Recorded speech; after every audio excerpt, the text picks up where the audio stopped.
अस्सलाम वालेकुम दोस्तों, इनसाइड बाय मौज़म फ़खर में खुश आमदीद। जहांगीर तरीन को क्लीन चिट मिल गई और ये दावा किया है राजा रियाज साहब ने, और उस बात को भी तस्लीम किया है कि ये रिपोर्ट वज़ीर आज़म को मौसूल हो गई है। लिहाजा कल जो मैंने वीलॉग किया था इस रिपोर्ट के हवाले से, और उसमें जो मैंने इन्फॉर्मेशन आपके साथ शेयर की थी वो बिल्कुल दुरुस्त साबित हुई है। इस पर तफसील से बात करते हैं, लेकिन इससे पहले एक और अहम मामला, बड़ा सेंसिटिव मामला है, और वो है सहाफ़ियों के हवाले से। कल फिर एक और सहाफ़ी असद तूर साहब को इस्लामाबाद में उनके घर में घुस कर तशद्दुद का निशाना बनाया गया, और ये वाक़या उस वक्त पेश आया जब एक बिल कौमी असम्बली में पेश किया गया है सहाफ़ियों के तहफ़्फ़ुज़ के हवाले से, जिसका नाम दिया गया है जर्नलिस्ट प्रोटेक्शन बिल। और जर्नलिस्ट प्रोटेक्शन बिल अगरचे 3 साल की मेहनत के बाद पेश हुआ है, लेकिन उसके पेश होने के फ़ौरी बाद ही सहाफ़ियों को जिस किस्म का तहफ़्फ़ुज़ दिया गया वो सूरत हाल आप सबके सामने है। क्योंकि अगर इस तरह का तहफ़्फ़ुज़ देना है सहाफ़ियों को तो मेरा ख्याल है कि इस बिल की तो फिर ज़रूरत ही नहीं रह जाती, क्योंकि अगर आपने प्रोटेक्शन ही नहीं करनी किसी भी जर्नलिस्ट की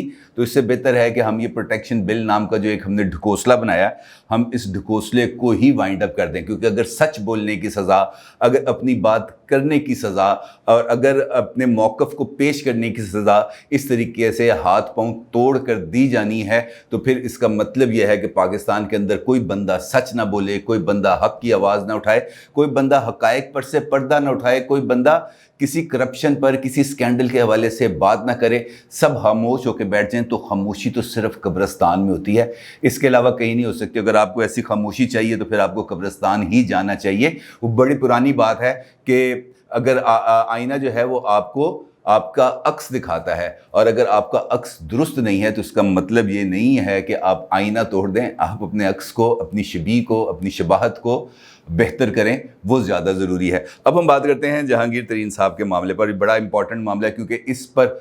हुकूमत बहुत ज़्यादा रिलाय कर रही है, इस वजह से कि उसकी एग्जिस्टेंस का सवाल इस जहांगीर तरीन ग्रुप के ऊपर बेस कर रहा है। क्योंकि जहांगीर तरीन ग्रुप बहुत ज़्यादा अग्रेसिव होकर और बहुत ज़्यादा सामने आकर हुकूमत को कई मरतबा बजट के हवाले से भी ख़ास तौर पर थ्रेट देता है। कल मैंने आपके साथ इन्फॉर्मेशन शेयर की थी कि अली ज़फ़र साहब ने अपनी रिपोर्ट को प्राइम मिनिस्टर के साथ शेयर किया है, रिपोर्ट भेज दी गई है, और फिर ये report attorney general of Pakistan साहब के पास भिजवाई गई है ताकि वो इसके ऊपर अपना फाइनल वर्डिक्ट दें कि जो अली ज़फ़र साहब ने जो गुजारिशात, जो सिफारिशात पेश की हैं वो किस हद तक मानी जा सकती हैं और किस हद तक वो गलत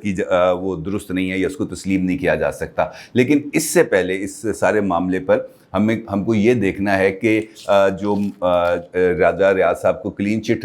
मिलने के फ़ौरन बाद, यानी कि उनका ये बयान आने के बाद और ये रिपोर्ट पेश होने के बाद, कल की एक और डेवलपमेंट है, और वो डेवलपमेंट है वफाकी काबीना के इजलास के बाद वज़ीर आज़म ने एक सियासी कमेटी जिन्होंने बनाई हुई अपनी एक पॉलिटिकल अफेयर्स को चलाने के लिए, उस सियासी कमेटी का ना सिर्फ इजलास किया गया बल्कि वहाँ पर यह तय किया गया कि इस रिपोर्ट को बजट तक पब्लिक नहीं किया जाएगा, इस रिपोर्ट को पब्लिक भी नहीं किया जाएगा, और इसके ऊपर किसी भी किस्म की कमेंट्स भी नहीं किए जाएंगे कि रिपोर्ट आ गई है, रिपोर्ट के अंदर क्या बात है, कौन से नकात हैं, इसको हमें डिस्कस करना है, इसको हमने डिस्कस नहीं करना, इस रिपोर्ट को तस्लीम करना है, इस रिपोर्ट को तस्लीम नहीं करना। इस किस्म का कोई भी रद्दअमल सरकारी सतह पर नहीं दिया जाएगा, और बजट के बाद इसके ऊपर हम बात करेंगे कि हमने इस रिपोर्ट को पब्लिक करना है या इस रिपोर्ट के तहत जो अटॉर्नी जनरल की राय है उसको मानते हुए आगे कार्रवाई करनी है। क्योंकि अगर बजट से पहले ये वाला पंडोरा बॉक्स ओपन हो जाता है तो फिर हुकूमत के लिए बहुत ज़्यादा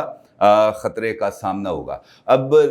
कल जो इजलास था जहांगीर तरीन ग्रुप का, उस इजलास के बाद जो राजा रियाज साहब हैं, जो कौमी असम्बली के अंदर तरीन ग्रुप के जो ग्रुप लीडर हैं जिनको नामजद किया गया है, वो आते हैं मीडिया पर, और मीडिया पर आके ये बात कहते हैं कि अली ज़फ़र साहब की रिपोर्ट पर जो जहांगीर तरीन साहब हैं इनको क्लीन चिट मिल गई है, और अब FIA का जो तमाम उन्होंने कारगुजारी की थी वो सारी की सारी ख़त्म हो जाती है, और अब जहांगीर तरीन साबित हो गया कि वो नीट एंड क्लीन हैं। अब ये इनफैक्ट राजा रियाज साहब ने ये बात करके ख़ुद एक अपने तौर पर एक जहांगीर तरीन ग्रुप की तरफ से एक प्रीएम्प्टिव मेजर्स ले लिए हैं, यानी कि उन्होंने एक ख़ुद हिफाजती तौर पर ये वाला कदम लिया कि हम ये पहले ही ये बात कह दें कि जनाब हमारे हाथ साफ़ हैं, हमें क्लीन चिट मिल गई है। क्योंकि कल अगर कोई कार्रवाई होती है तो फिर नए सिरे से ये वाली बात की जा सके कि जनाब हमारे ख़िलाफ़ इंतकामी कार्रवाइयाँ हो रही हैं। लेकिन रिपोर्ट में क्या देखें, सबसे पहले तो हमें ये जांचना चाहिए, इस बात को पर गौर करना चाहिए कि जहांगीर तरीन साहब के ऊपर इल्ज़ामात क्या हैं। बड़ी सीधी सी बात है, 3 इसके अंदर मैं मेन पॉइंट्स आपके साथ शेयर करता हूँ। सबसे पहले कि शुगर माफिया का हिस्सा बनकर قوم کو اور ملک کو لوٹا گیا، یعنی کہ عوام سے بھی پیسے اضافی وصول کیے گئے اور سبسڈی کی مد میں گورنمنٹ آف پاکستان سے بھی پیسے لیے گئے۔ یہ ایک پہلا نقطہ ہے اس کے اندر۔ دوسرا نقطہ یہ ہے کہ جو پیسے کمائے گئے اس کو غیر قانونی طریقے سے پاکستان سے باہر بھجوایا گیا۔ تیسرا نقطہ یہ ہے کہ وہ جو پیسہ پاکستان سے باہر بھجوایا گیا اس کے بعد وہاں پر جائیدادیں خریدی گئیں، اور ایف آئی اے کی جو رپورٹ ہے اس کے اندر یہ بات واضح طور پر لکھی گئی ہے کہ جہانگیر ترین صاحب کے ساتھ جو معاملہ ہے وہ آلریڈی سپریم کورٹ کے اندر ڈسکس بھی ہو چکا ہے، اور سپریم کورٹ نے اس معاملے کے اوپر جہانگیر ترین صاحب کو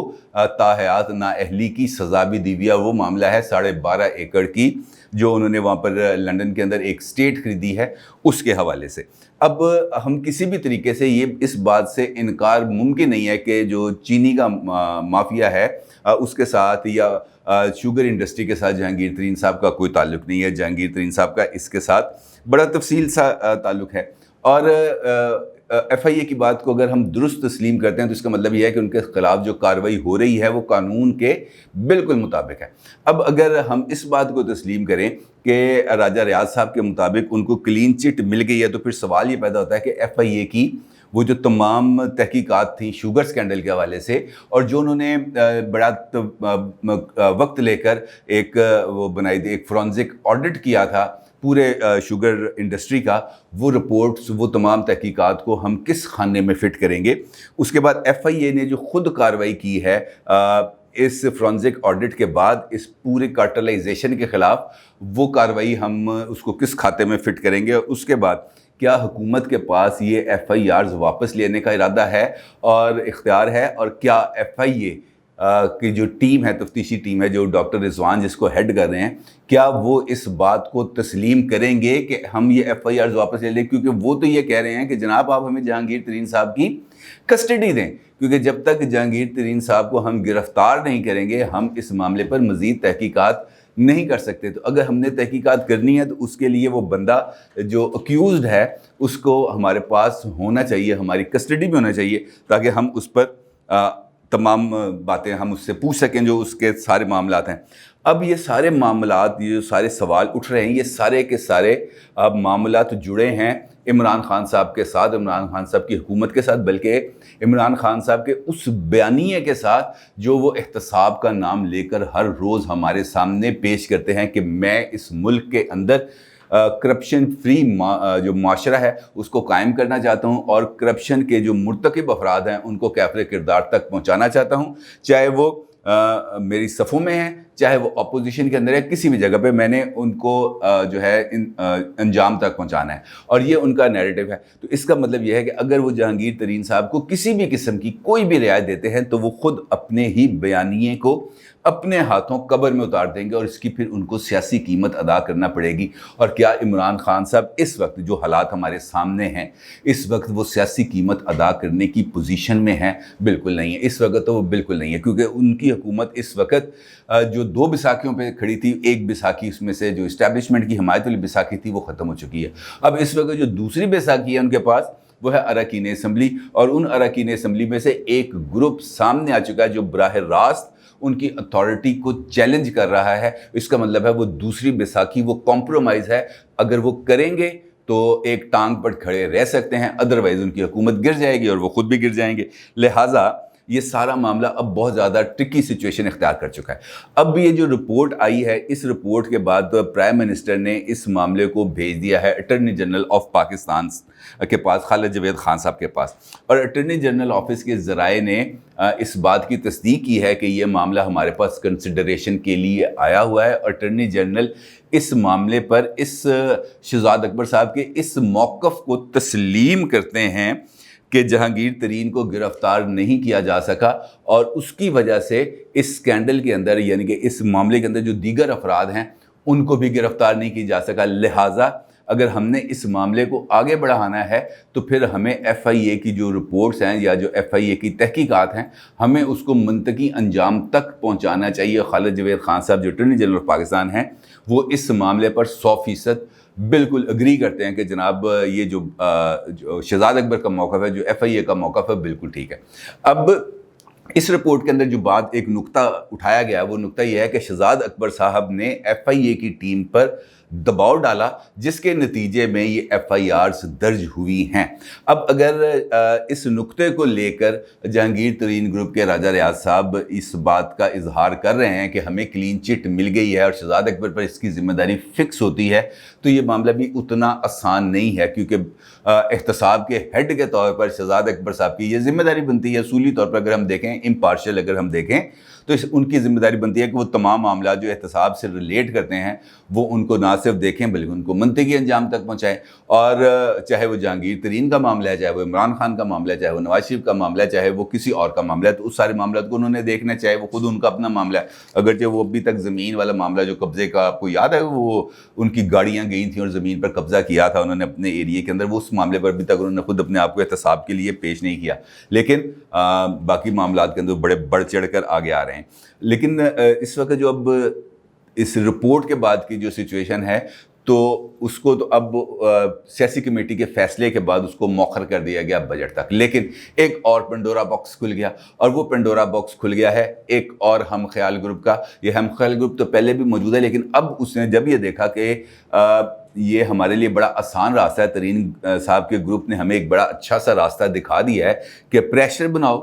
प्रेशर बनाने के बाद अपनी स्ट्रेंथ शो करो, उस स्ट्रेंथ के नतीजे के अंदर अपने लिए बार्गेन करो, और उस बार्गेन के नतीजे के अंदर अपने हलके के लिए फंड्स हासिल करो। ये है बड़ा आसान तरीका, क्योंकि जहांगीर तरीन ग्रुप के जो पंजाब असम्बली का अरकान है उन्होंने कम अज़ कम यही किया, और उस्मान बुज़दार साहब से मुलाकात करने के बाद उन्होंने अपने लिए खासी आसानियाँ भी पैदा कर ली। एक डिप्टी सेक्रेटरी भी उन्होंने अपने लिए अपॉइंट करा लिया, कुछ अपनी मर्ज़ी के अफसरान भी तैनात करा लिए, DPO लोधरा भी लग गया, और उसके बाद जो अरकान असम्बली थे उनके लिए बजट के अंदर उनकी जो तरक्याती स्कीमें थी उनको भी जो पंजाब का तरक्याती प्रोग्राम है उसमें शामिल करने की यकीन दहानियाँ करा दी। अब इसके नतीजे में ये ग्रुप ने कहा कि जनाब हम तो बिल्कुल साइड पे बैठे हुए हैं, हमने पहले भी 2-3 मरतबा कोशिश की थी लेकिन हमें झाड़ के बैठा दिया गया। तो उन्होंने सोचा कि हमारे लिए मौका है, हम भी इस बहती गंगा में हाथ धो लें, तो लिहाजा उन्होंने कल रात को एक इजलास मुनक्कद कर लिया जो है मलिक गजनफर अब्बास छीना साहब की दावत पर,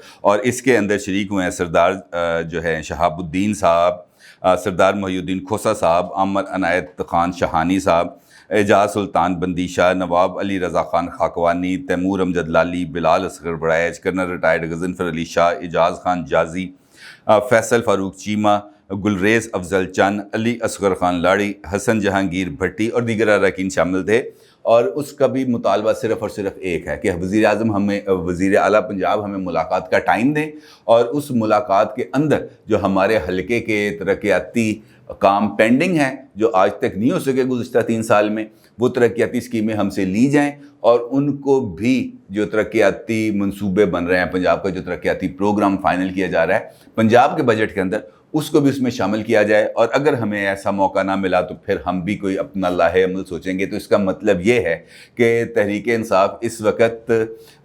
बिल्कुल वैसी सूरत है जिस तरह अगर हम किसी बोरी के अंदर सुआ, हमारे बचपन में हम देखते थे ना, ऐसे करके तो फिर वो एक वो लगा देते थे, फिर उसमें से वो गंदम बाहर निकलना शुरू हो जाती थी, या वो आटा छानने वाली छानी बन गई जिसमें हर बंदे ने अब अपना ही रास्ता इख्तियार करना शुरू कर दिया। तो अब ये जमात का बतौर जमात वजूद में रहना भी बहुत बड़ा सवालिया निशान बन चुका है, क्योंकि अगर इसी तरीके से कौमी असम्बली के अंदर, पंजाब असम्बली के अंदर, KP असम्बली के अंदर ऐसे ग्रुप्स बनना शुरू हो गए, और ऐसे ग्रुप्स बनकर जो प्रेशर ग्रुप्स बनकर हुकूमत पर दबाव डाल के अपने लिए फ़वाइद हासिल करना शुरू हो गए, तो ये एक और बहुत बड़ा अलमिया होगा पाकिस्तान के साथ भी, और पाकिस्तानी अवाम के साथ भी, और पाकिस्तानी सियासत के साथ भी, क्योंकि इसका नतीजा किसी भी तौर पर अच्छा नहीं निकलेगा। और इसका बुनियादी कसूरवार सिर्फ़ और सिर्फ इमरान खान साहब हैं, क्योंकि वो अपनी ज़िद के आगे किसी और को खड़ा होने का मौका ही नहीं दे रहे, और वो अरकान असम्बली के साथ किसी भी तरीके से एक मुसावियाना सलूक रखने में कतई तौर पर नाकाम रहे हैं। वो उस वक्त लोगों से मिलते हैं जब उनको खुद उनके लिए किसी ना किसी तरीके से कोई वोट और सपोर्ट दरकार हो, और अदरवाइज़ उनका किसी से कोई काम नहीं। अब सिर्फ इसी बात से अंदाज़ा लगाना ना कि अपना सियासी फ़ायदा है کہ میں نے بجٹ پاس کرانا ہے، لہٰذا بجٹ پاس کرانے کے لیے سیاسی کمیٹی کے اجلاس میں اس بات کی منظوری دے دی کہ جناب ہم اس رپورٹ کو سنبھال کر رکھیں گے، فائلوں کے اندر رکھیں گے، چھپا کر رکھیں گے، کسی سے کوئی بات نہیں کریں گے تاکہ ہم بجٹ پاس کرا سکیں۔ تو اس کا مطلب یہ ہے کہ حکومت اب اس وقت اس لیول پر آ چکی ہے کہ اب اس کے لیے کمپرومائز کرنے کے علاوہ کوئی راستہ نہیں، کیونکہ اگر وہ کمپرومائز نہیں کریں گے تو وہ جو دوسری بیساکھی ہے جس کے بل پر حکومت کھڑی ہے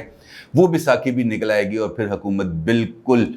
بے آسرا اور بے سہارا رہ جائے گی اور کسی بھی وقت گر جائے گی۔ لہٰذا